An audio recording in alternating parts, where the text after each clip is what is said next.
So I think it's really important for the alien races to have representation. It adds extra depth to the gameplay and to visuals. There are all these weird and wonderful races, and they each want to have their own style and influence. But, obviously with human stuff, a lot of it is quite familiar, whereas the alien races, that really is an opportunity for us to sort of push the boundaries of the Star Citizen visuals.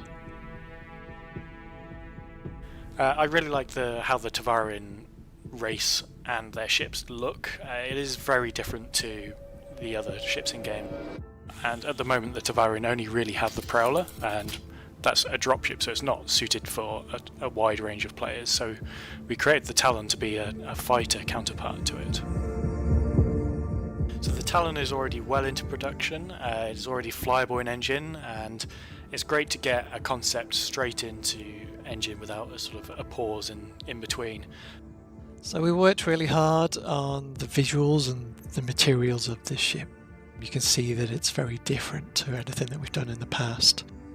The silhouette, that's a really striking silhouette hanging in the sky, and to form that sort of silhouette with this ship, we've built the wings, we've got the strong shoulders, and those wings, when they're in full spread, you can see the feathers, and we've got this iridescent paint, sort of a dielectric.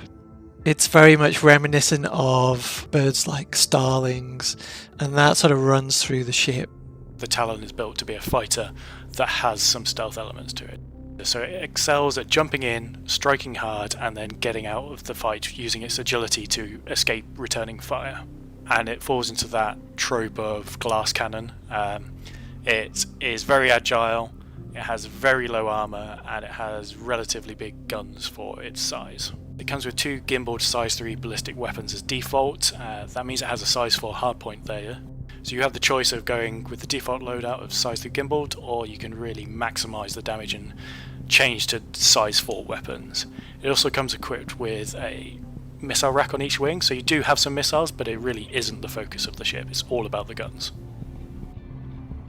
The other area of the Talon that provided us with a challenge internally is the whole ejection cockpit canopy setup, because a lot of our ships, you get in, you get on the seat, and the seat ejects.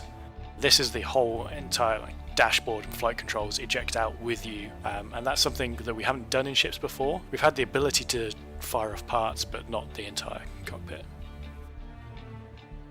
When going from landing to takeoff, this ship is going to transform before your eyes, and it's going to go from hawkish position into a bird of prey in flight. So the wings will be expanding, the feathers will be revealed, and in terms of when you're flying around, you're going to have the sun glinting off that iridescent paint. I mean, it's just going to look amazing.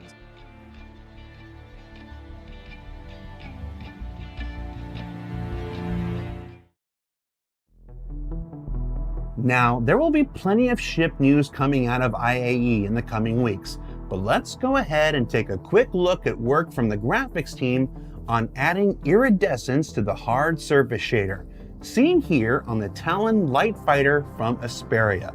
Now, coming from the original concept, the iridescent paint allows us to showcase a variety of luminous colors that seemingly change when observed from different angles. This isn't necessarily the final look of the ship, but only a first implementation of this new aspect of the shader. You can bet that we'll be dialing it in further and that we'll see more of the Talon in later weeks ahead of its intended release in Alpha 3.12. And peering into the future of Esperia's Tavarin line reveals their near-perfect remaster of the infamous Talon fighter, a hit-and-run Hellkite, known for keeping naval pilots on their toes during the Tavarin conflicts. Only on Whitley's Guide.